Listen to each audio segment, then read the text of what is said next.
بسم اللہ الرحمن الرحیم نحمدہ و نصلی علی رسول الکریم اما بعد محمد کما بارکت علی ابراہیم وعلی آل ابراہیم۔ میرے بھائی بزرگوں ہے کہ انسان اللہ کو ایک مانے اور اللہ کو اللہ کی صفات میں، اللہ کی ذات میں اور عبادات میں اللہ کو کسی کا شریک نہ ٹھہرائے، اللہ کو کسی کا شریک نہ ٹھہرائے۔ چنانچہ اللہ پاک بندے سے یہ چاہتے ہیں کہ اس کا مجھ سے ایسا تعلق ہو جائے کہ وہ مجھے میری ذات کے اندر، میری صفات کے اندر، عبادات کے اندر اور اللہ سے مانگنے کے اعتبار سے وہ بندہ میری طرف ہی نظر کرے۔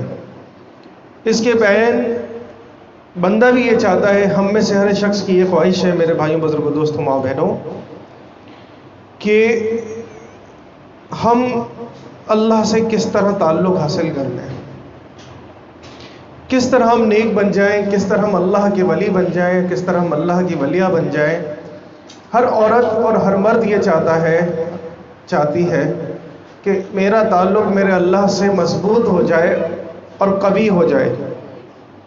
لیکن میرے بھائیوں بزرگوں دوستوں ماں بہنوں، یہ تعلق کس طرح نصیب ہوگا، یہ اصل ہے۔ اس کے لیے محنت ہے۔ اس کے لیے کیا ہم نے واقعی محنت کی ہے؟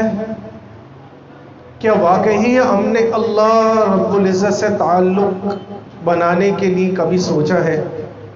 اور اگر سوچا ہے تو ہماری محنت وہ کس نوعیت کی ہے اور ہماری محنت جو ہے وہ کس درجے کی ہے؟ اگر ہم اللہ کی عبادت کر رہے ہیں تو ہماری وہ عبادت اللہ کے ساتھ تعلق میں کیسی ہے؟ وہ عبادت مجھے میرے اللہ تک پہنچا رہی ہے؟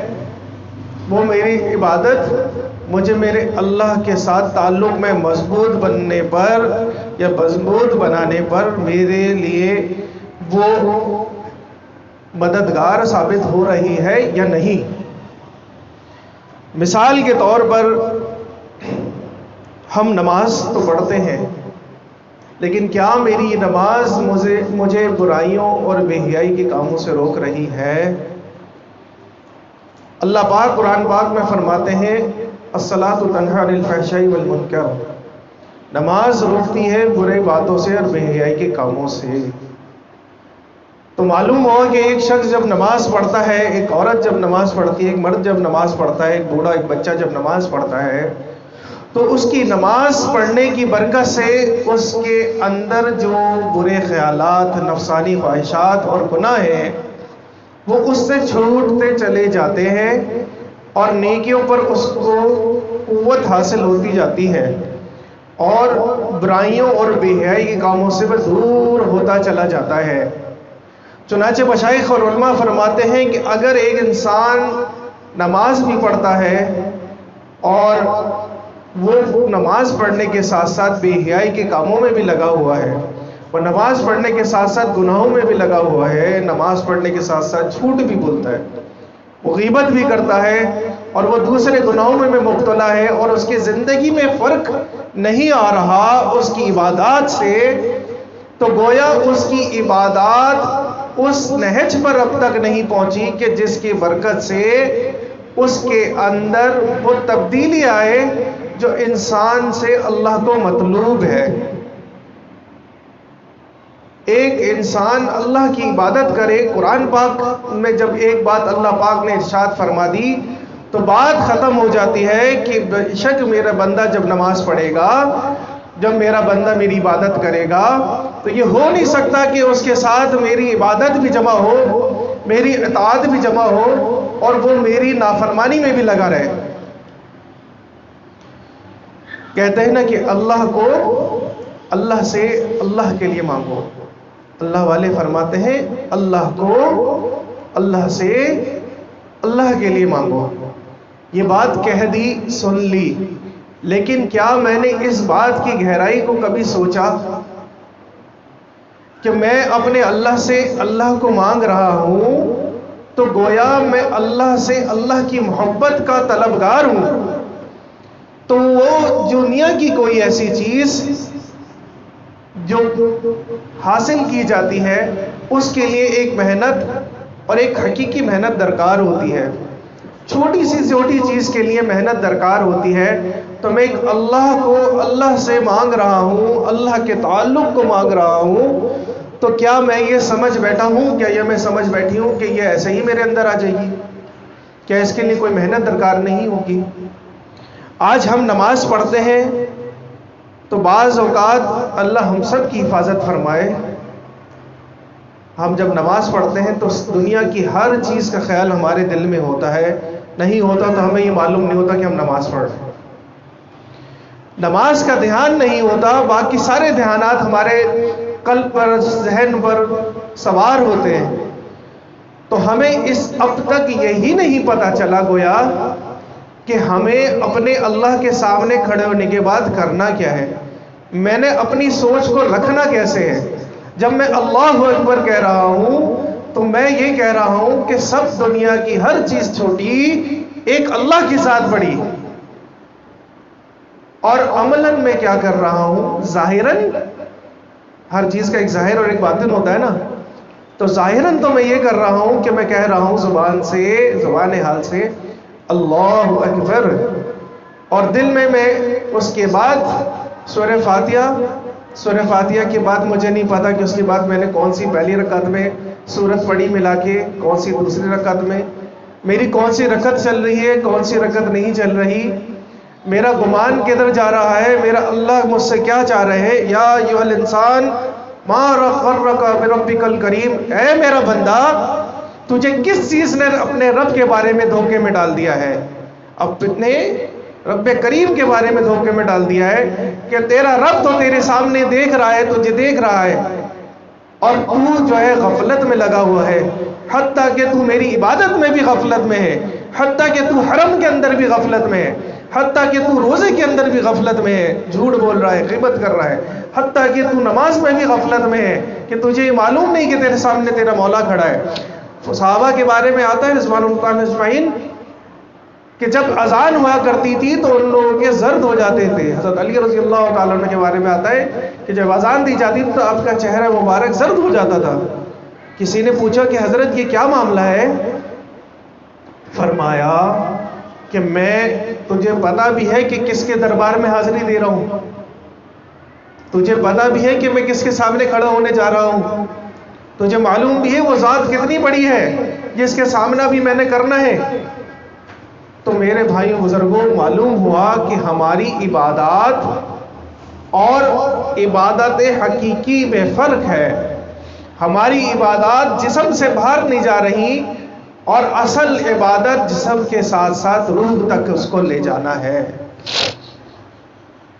تو میرے بھائیوں بزرگوں، دوستوں، ماں بہنوں، ہم نے آج عبادات تو کی، آج میں نماز کے لیے تو کھڑا ہو گیا، یہ نہیں، اللہ کا شکر ہے کہ الحمدللہ اللہ نماز کی توفیق دے رہے، لیکن کیا میں اس نماز کے ان ثمرات تک پہنچ چکا ہوں، یا پہنچنا چاہتا ہوں، یا پہنچنا چاہتی ہوں، یا میں نے اپنے دل میں کبھی یہ بیٹھ کر اپنی پوری زندگی ہم سوچیں، تھوڑی دیر دھیان سے اپنے آپ کو بالکل تنہا بٹھا کر سوچیں دل سے، اور اس بات کا احساس کریں کہ ہم واقعی میں کیا میں نے کبھی اللہ سے یہ دعا کی کہ اللہ اپنی عبادت کی حلاوت عطا فرما، اور اس حلاوت کی، اس مٹھاس کی ہم نے کبھی کوشش کی ہے، یا وہ ظاہراً ہم نے معذرت کے ساتھ کہ بزرگ فرماتے ہیں کہ وہ کوے کی طرح ہم نے ٹھونگے ماری اور ٹک مارک ہو گیا۔ بھائی کیا ٹک مارک ہو گیا؟ بھائی آج کی نماز فجر کی پڑھ لی، ٹک، پھر زور کی بلڈی ٹک۔ نماز کیوں پڑھ رہا ہوں میں؟ نمبر 1، ابو پڑھتے ہیں، اگر نہیں پڑھوں گا تو ابو مجھے ڈانٹیں گے، ماریں گے۔ نمبر 2 کہ بھائی سب پڑھ رہے ہیں تو میں بھی پڑھ رہا ہوں۔ نمبر 3 ہاں بھائی مسلمان ہیں تو نماز تو پڑھنی ہے، بہت اچھی بات ہے، لیکن میرے اللہ مجھ سے اس سے آگے چاہ رہے ہیں جو حقیقی اصل ہے، اور وہ ہے میری روح کا میری عبادت کے ساتھ جڑنا۔ میری عبادت میرے جسم سے شروع ہو اور روح تک پہنچے۔ جب میں اللہ اکبر کہتا ہوں اور الحمدللہ رب العالمین کہتا ہوں، فرمایا کہ اللہ پاک فرماتے ہیں کہ کون ہے جو مجھے یاد کر رہا ہے اور میری تعریف بیان کر رہا ہے؟ بے شک میں سب رب العالمین ہوں۔ پھر مالک یوم الدین، اے اللہ الرحمن الرحیم، اے اللہ رحمان رحیم ہے۔ تو پتہ چلا پھر اللہ فرماتے ہاں میں رحمان ہوں، میں رحیم ہوں۔ الحمدللہ رب العالمین الرحمن الرحیم مالک یوم الدین، اللہ فرماتے ہاں روز رضا کا مالک بھی میں ہوں۔ پھر بندہ کہتا ہے اے میرے اللہ ایاک نعبد و ایاک نستعین۔ کبھی ہم نے غور کیا کہ اس جملے میں کتنی طاقت ہے؟ ایک دفعہ بھی ہم نے ایسی نماز پڑھی اور اگر کوئی فکر نہیں پڑھی گئی تو چھوڑ دیا، چلو یار نماز تو پڑھ ہی رہنا، اس سے تو اچھا ہے کہ وہ نماز نہیں پڑھ رہی ہے، پڑھ رہا۔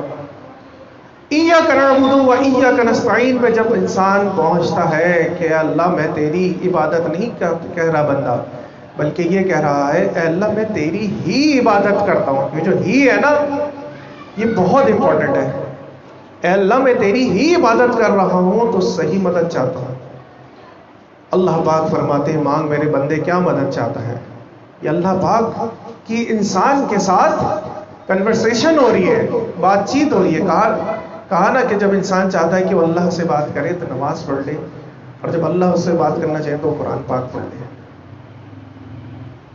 تو گویا جب انسان ادھر تک پہنچتا ہے تو اللہ فرماتے ہیں کہ بے شک میرے بندے میں ہی عبادت کے لائق ہوں، مانگ مجھ سے کیا مدد چاہتا ہے۔ پھر یہ بندہ کہتا ہے اہدنا الصراط المستقیم، اے اللہ مجھے سیدھا راستہ چلا، سیدھے راستے پہ رکھ۔ صراط الذین انعمت علیہم غیر المغضوب علیہم ولا الضالین، کہ اے میرے اللہ مجھے سیدھے راستے پر رکھ جن پر تو نے فضل کیا ہے، نہ ان لوگوں پر رکھ جو گمراہ ہو گئے جن پر تیرا غصہ ہے۔ اس سے مراد علماء فرماتے ہیں نصرانی اور یہود ہیں، یہود و نصارہ، عیسائی اور نصرانی۔ تو پتہ چلا کہ ایک ایک جملے پر میرے اللہ مجھ سے بات فرما رہے ہیں۔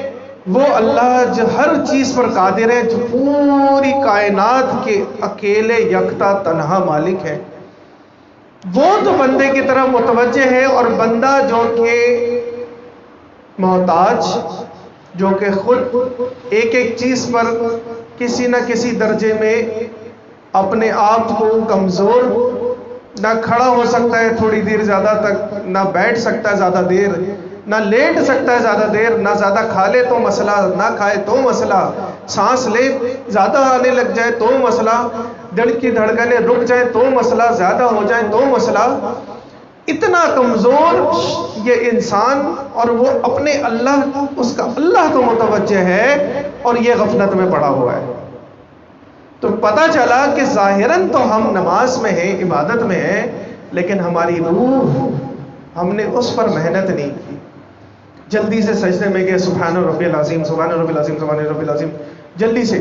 بھائی اور بہنوں، ہم نے تو اپنے جسم کو اس جگہ لگا دیا کہ روح کو تو موقع ہی نہیں ملا۔ تھوڑی باریک باتیں میں کروں گا، اس کو سمجھنے کی ضرورت ہے۔ جب ہم اس روح کو موقع ہی نہیں دیں گے، ہم نے اپنے جسم کو اتنا زیادہ تیز کر دیا کہ روح جو ہے اس کی عبادت جو ہے وہ اس کی عبادت کے ثمرات ہی ہمیں نہیں مل رہے۔ جب تک ہم رسمی عبادت نہیں چھوڑیں گے، معذرت کے ساتھ مجھ سمیت، جب تک ہم رسمی عبادت نہیں چھوڑیں گے تب تک ہمیں ان عبادات کے ثمرات، انوارات، برکات حاصل نہیں ہوں گے جو کہ اصل ہے، اور اس کے ساتھ استقامت بھی نہیں ملے گی۔ رہ گئی رسم اذاں روح بلالی نہ رہی، فلسفہ رہ گیا تلقین غزالی نہ رہی۔ اذان تو ہو رہی ہے لیکن وہ اذان نہیں رہی جو بلالی تھی۔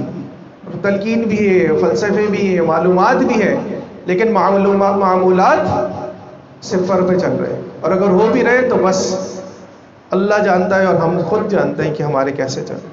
میرے بھائیوں، بزرگوں، دوستوں، ماں بہنوں، آج ہم ہر عبادات رسمی کر رہے ہیں، چونکہ گھر میں ایک ماحول بنا ہوتا ہے، جیسے میں نے عرض کیا، تو پڑھ لی، بے حیائی کے کاموں سے جب تک لوگ دیکھ رہے بچ رہے، جی بڑا نیک ہے۔ فرمایا اللہ والا وہ ہے جو خلوت میں بھی اور جلوت میں بھی، تنہائی میں بھی اور مجمع میں بھی اللہ سے ڈر کر اللہ کی مان کر چلے، یہ ہے تقویٰ۔ اور یہی اللہ سے انسان جو اس کا تعلق ہے وہ قوی ہونے کی علامت ہے، اور اس کے قلب مضبوط ہونے کی علامت ہے کہ وہ شخص، وہ انسان، وہ کیا کرے، وہ اللہ کو ہر وقت اپنے اللہ کے سامنے استحضار حالت میں ہو۔ حضرت علی رضی اللہ تعالیٰ عنہ کے بارے میں آتا ہے کہ جب تیر لگا تو کیا ہوا، تیر نکل نہیں رہا تھا، انتہائی تکلیف تھی، تو آپ نے نماز شروع کر دی، لوگوں نے آپ کا تیر نماز کی حالت میں نکال لیا۔ آج تو ہمارے اوپر مکھی بیٹھ جائے، مکھی بھی نہیں بیٹھے، اگر ہمیں کوئی کچھ بھی نہیں ہو رہا تو ہم ایسے ہی، جس کی داڑھی ہے وہ داڑھی پہ ہاتھ پھیر رہا ہوتا ہے، جس کی داڑھی نہیں ہوتی وہ یہ پھیر رہا ہوتا ہے کہ بھئی اب کب کاٹنی ہے۔ عورت اپنے کھانے کی طرف دھیان پہ لگی ہوتی ہے، چل نہ جائے، مرد اپنی کسی دکان کے مسئلوں میں اور ملازمتوں کے مسئلوں میں لگے ہوتے ہیں۔ ہماری نماز میں مکھی ہمارے آ جائے تو ہم بس پوری نماز مکھی اڑانے میں لگا دیتے ہیں۔ وہاں حضرت علی رضی اللہ تعالیٰ عنہ کا تکلیف دہ تیر لگا ہوا ہے، اور جب نماز ختم کی تو لوگوں کا مجمع دیکھا، پوچھا کہ آ جاؤ چلو نکال لو تیر، تو لوگوں نے کہا کہ بھائی ہم نے نکال بھی لیا۔ فرمایا اچھا، مجھے تو پتہ بھی نہیں چلا۔ تو یہ کون لوگ تھے، یہ کیسی نمازیں تھیں؟ کچھ تو ہوگا ان نمازوں میں، ان عبادات میں، کوئی تو ایسی روحانی چیز ہوگی، کوئی تو ایسی محنت کر ڈالی تھی انہوں نے کہ اتنی بڑی بڑی تکالیف بھی جب اللہ اکبر کہہ دیا تو منقطع دنیا، پھر میں ہوں میرا اللہ ہے۔ حضرت رابعہ بصری رحمۃ اللہ علیہ ایک دن میں 1000 نفل پڑھا کرتی تھی، ایک دن میں 1000 نفل، اتنی نوافل پڑھا کرتی تھی۔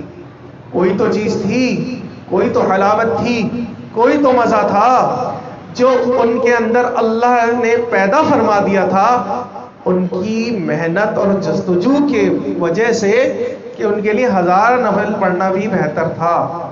آج معذرت کے ساتھ نماز ہو، روزہ ہو، دین کا کوئی کام ہو، ہم کر تو لیتے ہیں لیکن بوجھ سمجھ کر کرتے ہیں۔ یار بس عصر کا وقت ہونے والا ہے، یار ابھی عصر پڑھنی ہے، ظہر کا وقت ہونے والا ہے، ظہر بھی پڑھنی ہے، اچھا ہاں میں نے عشاء نہیں پڑھی، بہت دیر ہو گئی، بھی کھانا پکا لوں پھر عشاء بھی تو پڑھنی ہے مجھے۔ یہ کیا ہے؟ کبھی غور کیا ہم نے ان جملوں پر؟ ہم بوجھ سمجھ رہے ہیں اللہ کی عبادت کو۔ وَمَا خَلَقْتُ الْجِنَّ وَالْإِنسَ إِلَّا لِيَعْبُدُونَ، اللہ کے بندوں بندیوں، ہمیں پیدا ہی اللہ نے اپنی عبادت کے لیے کیا ہے، اور ہم باقی سارے کاموں کو کام سمجھ رہے ہیں، اور اللہ سے تعلق کو، اللہ کی عبادت کو، اللہ سے ہونے کو، ہم عبادت کو ہم کیا سمجھ رہے ہیں؟ کام ہی نہیں سمجھ رہے، حالانکہ ہماری اللہ نے پیدائش ہی اپنی عبادت اور معرفت کے لیے رکھی ہے۔ حضرت فاطمہ رضی اللہ تعالیٰ عنہ رات کو 2 رکعت، لمبی راتوں میں 2 رکعت پڑھتی ہیں، اور پوری 2 رکعتوں میں پوری رات گزار دیتی ہیں، پوری رات گزار دیتی ہیں، اور جب صبح کا وقت ہونے لگتا ہے تو سلام پھیرتی ہیں صادق سے پہلے، اور اللہ سے دونوں ہاتھ اٹھا کر کہتی ہیں اے اللہ تیری راتیں کتنی چھوٹی ہو گئی کہ میری 2 رکعتوں میں ہی کم ہو گئی۔ یہ وہ فرشتے نہیں تھے، یہ لوگ بھی انسان تھے ہم جیسے، یہ لوگ بھی کھانا کھاتے تھے۔ اور یہ صرف نہیں کہ صحابہ کی زندگیاں، آج کے دور میں بھی ایسے لوگ گزرے ہیں کہ جن کو دیکھ کر انسان حیران ہو جاتا ہے کہ واقعی میں انہوں نے ایسی زندگیاں گزاری۔ ہم نے اپنے حضرت مولانا شمس الرحمان عباسی رحمۃ برکاتہم العالیہ کو اللہ ان کی عمر میں برکت دے، صحت میں برکت دے، آمین کے ساتھ آمین۔ میں نے خود ان کو کئی مرتبہ دیکھا کہ جب وہ نماز کے لیے کھڑے ہوتے تو نماز میں سوائے امامے کے شملے کے جو کپڑے کا ہوتا، اس کے علاوہ جو ہوا سے ہلتا، کوئی چیز نہیں ہلتی تھی، اور ان کی عمر اس وقت بھی 60 سال تو تھی، کوئی چیز ہلتے ہوئے نہیں دیکھتا۔ رکوع کیا تو ایسا لگتا تھا جیسے پیالہ رکھ دے، پرندہ آ کے دانا چگنا شروع کر دے تو وہ ہلے نہیں، آرام سے چپ کے چلا جائے۔ آرام سے نماز، آرام سے وضو. ہماری بسم اللہ ہی غلط ہوتی ہے. ہم وضو کرنا شروع کرتے ہیں، دھڑ دھڑ دھڑ دھڑ وضو کیا، وضو پہ اہتمام نہیں ہے. وضو کرتے ہوئے اہتمام کرے، مسواک کرے، آدمی اللہ سے دعا کرے، بسم اللہ والحمدللہ پڑھے، بیچ میں جو وضو کی دعائیں ہیں اس کا اہتمام کرے. جب وضو شاندار ہوگا تو نماز جاندار ہوگی. وضو کو اہتمام سے کریں. پھر سوچے کہ میں کس کے سامنے کھڑا ہو رہا ہوں یا کھڑا ہو رہی ہوں. پھر اللہ اکبر کہہ کے اللہ کے سامنے نماز کا ارادہ کرے، نماز پڑھے، ذکر کرے، ذکر کی حلاوت اپنے اندر پیدا کرے کہ مجھے کس ذات کے ذکر کرنے کی توفیق ملی. فرمایا روزانہ صبح مخلوق پر اللہ کی طرف سے صدقہ ہوتا ہے. روزانہ صبح مخلوق پر اللہ کی طرف سے صدقہ ہوتا ہے. اور پھر فرمایا کہ سب سے بہترین اللہ کی طرف سے جو کسی شخص کو صدقہ دیا جاتا ہے وہ یہ ہے کہ اللہ کے ذکر کی اس کو توفیق مل جاتی ہے. اور ہمیں توفیق ملنے کے بعد بھی ہم اس پہ غفلت کر رہے ہوتے ہیں. تو میرے بھائیوں، بزرگوں، دوستوں، اگر ہم اس نعمت کو رسون کے جگہ اپنی روح کو ساتھ لے کر چلیں گے، اور فرمایا کہ بندہ اس کی جو روح ہے اور اس کا جو جسم ہے یہ دونوں کا مرکب انسان بنتا ہے. تو فرمایا کہ روح جو ہے یہ سوار ہے اور جسم جو ہے یہ سواری ہے. آج الٹا ہو گیا ہے، ہم نے جسم کو حاوی کر دیا اور روح کو جو ہے سواری بنا لیا ہے. تو سارے معاملات بگڑ گئے، سب بگڑ گیا ہے. نماز میں تیزی، عبادات میں تیزی، جلدی جلدی کر لیا، وہ جسم کو حاوی کر لیا، روح کو تو اس کی غذا ہی نہیں مل رہی. تو فرمایا کہ یہ بالکل ایسا ہی ہے کہ اگر ہم مثال کے طور پر ایک بندے کے سامنے کھانا رکھے، بڑا مزیدار سا پلاؤ رکھے، ٹکا رکھے، اور وہ جلدی جلدی کھا رہا ہو، جلدی جلدی کھا رہا ہو، جلدی جلدی کھا رہا ہو، پیٹ تو بھر جائے گا اس کا کسی نہ کسی درجے میں، لیکن ہو سکتا ہے اس کو پیٹ کی کئی بیماریاں ہو جائیں، معدے میں تکلیف ہو جائے، کھانا ہضم نہ ہو. لیکن کچھ نہیں ہوتا، کم از کم یہ تو اس کو لذت نہیں آئے گی کھانے کی کہ اتنی جلدی جلدی میں کھایا.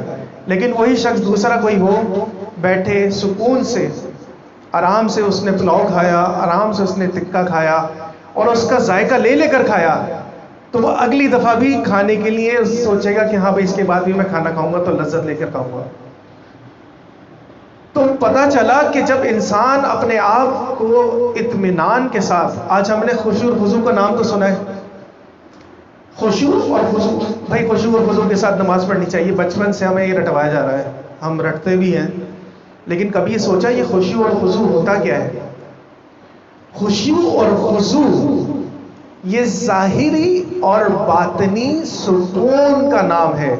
اپنے اعضائے ظاہرہ اور اپنے اعضائے باطنہ کو اطمینان کے ساتھ عبادت میں لگانا، اخلاص کے ساتھ، یہ خشوع اور خضوع ہے. تو پتہ چلا کہ جب انسان جلدی کرتا ہے تو جس طرح اس کو کھانے کی لذت نہیں مہیا ہوتی، اس کو کھانا مزیدار نہیں لگتا، اسی طریقے سے جب انسان تیزی سے عبادات میں لگتا ہے اور بالکل بے توجہی کے ساتھ ہر چیز پوری کرنے کی کوشش کرتا ہے تو روحانیت اور برکات اور ثمرات اس کو نہیں ملتے. تو میرے بھائیوں، بزرگوں، دوستوں، ماؤں بہنوں، ہم اپنے اللہ کے سامنے کھڑے ہوتے ہیں. اللہ پاک، اس کی دلیل کیا ہے؟ اللہ پاک خود قرآن پاک میں فرماتے ہیں وَهُوَ مَعَكُمْ أَيْنَمَا كُنْتُمْ، تم جہاں کہیں ہوتے ہو میں اللہ تمہارے ساتھ ہوتا ہوں. میرے اللہ، ہمارے اللہ ہمارے ساتھ ہیں، ہم جہاں کہیں بھی ہیں. وَهُوَ مَعَكُمْ أَيْنَمَا كُنْتُمْ. تو انسان جب اس کے ساتھ اس کے اللہ ہے، بھائی آپ کو سب سے زیادہ محبت کی کس سے؟ بھائی مجھے اللہ سے محبت ہے. اچھا، لیکن ذرا سی کوئی ایسی بات دنیا کی دیکھی اور ہماری توجہ وہاں پر چلی گئی. ایک شخص اپنے محبوب کے ساتھ بیٹھا اور باتیں کر رہا ہو اور گھنٹی بجے بیل موبائل کی، اور موبائل اٹھانا بھی ضروری ہو، بڑی مشکل سے موبائل اٹھائے گا اور جلدی سے ضروری بات کرے گا اور پھر اپنے محبوب کے ساتھ باتوں میں شروع ہو جائے گا. کیوں؟ کیونکہ اس کو اپنے محبوب سے محبت ہے. اسی طریقے سے جب اللہ والے اپنے جسم کے ساتھ اپنی روح پر محنت کر لیتے ہیں، اپنے جسم کو روح کے تابع کر لیتے ہیں اور ان کی عبادات روح کا سفر جسم سے طے کرتے ہوئے جب روح تک پہنچ جاتی ہے تو پھر ان کو مخلوق سے ملنا وہ کٹ رہے ہوتے ہیں. ان پر چونکہ ذمہ داری ہوتی ہے تو وہ ذمہ داری تو پوری کر رہے ہوتے ہیں, لیکن وہ ہماری طرح خوش نہیں ہو رہے تھے مل کر. وہ خوش اس سے ہوتے ہیں کہ وہ ہٹ کٹ کر اپنے اللہ کے ذکر میں لگے رہیں. کیوں؟ کیونکہ ان کو اللہ کے ذکر کی حلاوت پتہ چل چکی ہوتی ہے. حضرت بایزید بستامی رحمۃ اللہ علیہ فرماتے ہیں کہ اگر ان بادشاہوں کو ہمارے قلبی سکون کا, دل کے سکون کا, روحانی سکون کا معلوم ہو جائے تو یہ لشکروں کو بھیج کر ہم سے یہ چھیننے کی کوشش کریں جو اللہ نے ہمیں اطمینان, اللہ نے اپنے ذکر کا اطمینان ہمیں دلوں میں دے دیا ہے. تو ہمیں تو آج پیسے سے سکون نظر آتا ہے, گھر سے سکون نظر آتا ہے, مال و دولت سے سکون نظر آتا ہے, لیکن مجھے آج تک یہ پتہ نہیں چلا کہ واقعی میں سکون تو اللہ کے ذکر میں ہے. ہاں, الا بذکر اللہ تطمئن القلوب تو میں نے کئی مرتبہ قرآن پاک میں پڑھا ہے. او بھائیوں اور بہنوں, جو سکون کا پیدا کرنے والا ہے وہ یہ کہہ رہا ہے کہ میں نے اپنے ذکر میں سکون رکھا ہے, کہیں اور ملے گا کیسے؟ لیکن آج ہماری عبادات بھی, بس اللہ ہم سب کی حفاظت فرمائے. کہنے کا مقصد خدا نہ خواستہ کسی کی عبادت یا کسی کی نماز پر تنقید نہیں ہے, بلکہ ہم اپنی اصلاح کریں. ہم سب اپنی اصلاح کے لیے بیٹھ رہے ہیں. ہم یہاں آئیں تب بھی ہم یہ سوچیں کہ اللہ ہمارا جسم کے ساتھ ہماری روح بنا دے, ہماری روحانی قوت کو بڑھا دے, ہمارے تعلق کو بڑھا دے اپنے ساتھ, اور ہماری اصلاح کر دے. ہم اپنی اصلاح کے لیے بیٹھے ہیں. اگر ہم کھڑے ہوں اور کوئی کہے کہ بھائی ہاں بھائی آپ تو بہت ماشاءاللہ نماز پڑھنے پائے, ہاں بھائی آپ کو تو دیکھا ہے بھائی نماز پڑھتی ہیں, بھائی آپ تو تلاوت بھی کرتی ہیں, بھائی بہت اچھی بات ہے, لیکن کیا میں نے ایسی تلاوت, ایسا قرآن پاک کرا؟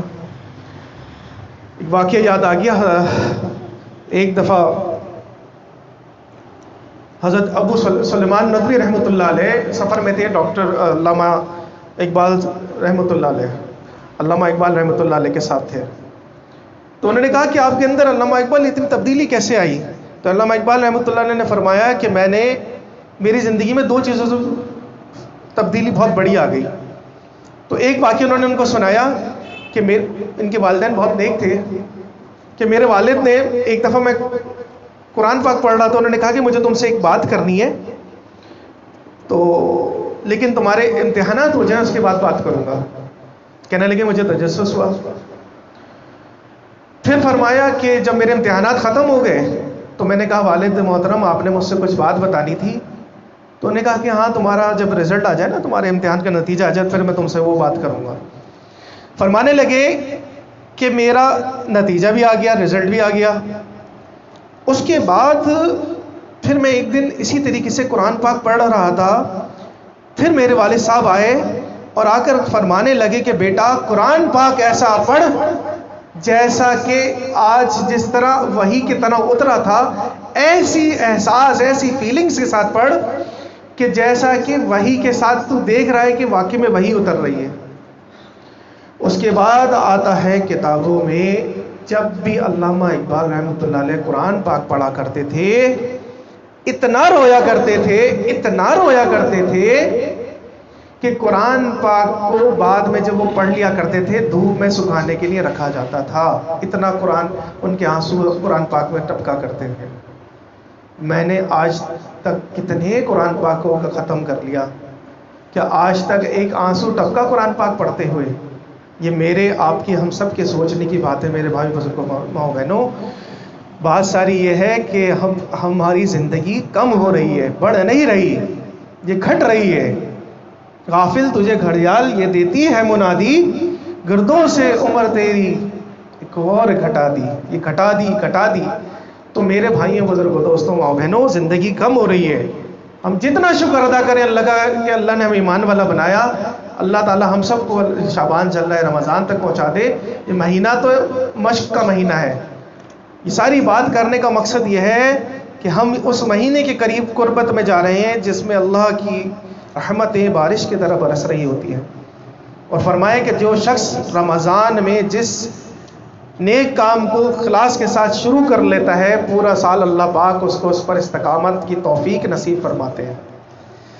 تو ہم اپنی زندگیوں کو بھی تبدیل کریں اور اپنے گھر والوں کی زندگیوں میں تبدیلی لائیں، اپنے بچوں کو ساتھ بٹھائیں، بچوں کو بتائیں، بچے بیٹھیں یہ سنیں، اور ہماری مائیں بہنیں آپ بیٹھی ہیں، ہم بیٹھے ہیں، ہم سب اپنی زندگیوں کو تبدیل کرنے کی کوشش کریں۔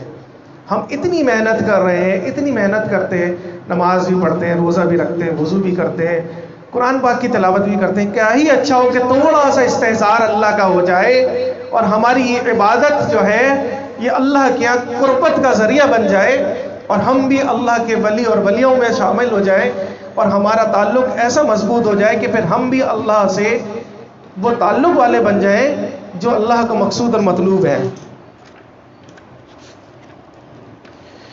چنانچہ ماحول میں جڑنا ہوگا میرے بہنوں بھائیوں۔ یہ سب جب ہم کریں گے تو آہستہ آہستہ ہم ظاہر کے ساتھ ساتھ باطن بھی پاکیزہ اور انوارات سے بھر لیں گے۔ اور یہ کب ہوگا؟ یہ کب ہوگا؟ یہ جب ہوگا جب ہم اپنے دل کو صاف کریں گے، اپنا دل کا تزکیہ کروائیں گے۔ اپنے دل کو جب اتنا صاف ہمارا دل ہوتا چلا جائے گا، ہمیں انوارات محسوس ہوتے چلے جائیں گے، اور ہم اس بات کی محنت میں لگ جائیں گے کہ اے اللہ آپ مجھ سے راضی ہو جائیں۔ فرمایا کہ جنت میں جنتیوں کو جب ساری نعمتیں عطا ہو جائیں گی، جتنی نعمتیں سب مل جائیں گی، تو اللہ پاک فرمائیں گے، تو سب سے پھر اللہ پاک اعلان فرمائیں گے کہ جاؤ آج میں تم سب سے راضی ہو گیا۔ تو یہ جو اللہ کی طرف سے اعلان ہوگا، یہ اتنا بڑا اعلان ہوگا کہ جنتی ساری جنت کی نعمتوں کو بھول جائیں گے اور اس پر خوش ہو جائیں گے۔ کیوں؟ محبوب کی رضا اصل ہے، محبوب کی رضا اصل ہے۔ اللہ راضی ہو گیا میرے بھائیوں، بزرگوں، دوستوں، ماں بہنوں، تو پھر کسی کی ناراضگی کی کوئی بھی اہمیت نہیں۔ لیکن اگر اللہ ناراض ہو گئے تو پھر پوری کائنات راضی ہو جائے، یہ ایسے ہی ہے جیسے صفر میں آگے صفر صفر بناتے رہے، ایک کوڑی کی اس میں وہ نہیں رہتی۔ تو میرے بھائیوں، بزرگوں، دوستوں، کہنے کا مطلب یہ ہے کہ ہم ہماری عبادات کو صرف جسمانی اور ظاہری طور پر نہ کریں، بلکہ تھوڑا سا سوچ کر جب بھی کوئی عبادت کریں تھوڑی دیر بیٹھیں اور اس کا استحضار کریں کہ میں اپنے اللہ کے سامنے کھڑا ہو رہا ہوں، کھڑی ہو رہی ہوں۔ پھر چاہے ہم تسبیح پڑھیں، چاہے ہم قرآن پڑھیں، چاہے ہم نماز پڑھیں، چاہے ہم روزہ رکھیں، جب ہمارا استحضار یہ ہوگا تو پھر انشاءاللہ ہماری عبادات میں وہ طاقت پیدا ہوگی کہ ہم اللہ کے رضا والے کام کرنے میں لگیں گے۔ اللہ پاک جو کچھ کہا گیا، سنا گیا، ہم سب کو عمل کرنے والا بنائے، اور اللہ پاک ہمیں ایسی عبادت نصیب فرمائے جیسا اللہ پاک چاہتے ہیں۔ ہمیں اللہ پاک ظاہراً بھی اور باطناً بھی روح کی اور جسم کی پاکیزگی نصیب فرمائے، اور اللہ ہمیں اپنے مقربین میں سے بنائے۔ اللہ پاک ہمیں ایمان والا، اخلاص والا، نیک اعمال والا بنائے۔ وآخر دعوانا الحمدللہ رب العالمین۔ اور یہ جو مراقبہ ہوتا ہے اور جو اذکار ہوتے ہیں، یہ بھی اسی سلسلے کی کڑی ہے کہ مراقب ہو کر انسان اپنے اللہ کے فیض کو انتظار کرتا ہے کہ کب میرے اللہ کا فیض مجھ پر رحمتوں کی طرح اترے، اور انسان اللہ کی طرف متوجہ ہو۔ اور متوجہ ہونے کی نشانی یہ ہے اور طریقہ کیا ہے کہ انسان اپنے قلب کو اللہ کے ساتھ لگا لے، تو پھر انسان پر، اس کے قلب پر اس کے اثرات بھی آتے ہیں اور ننورات کی بارش بھی ہوتی ہے۔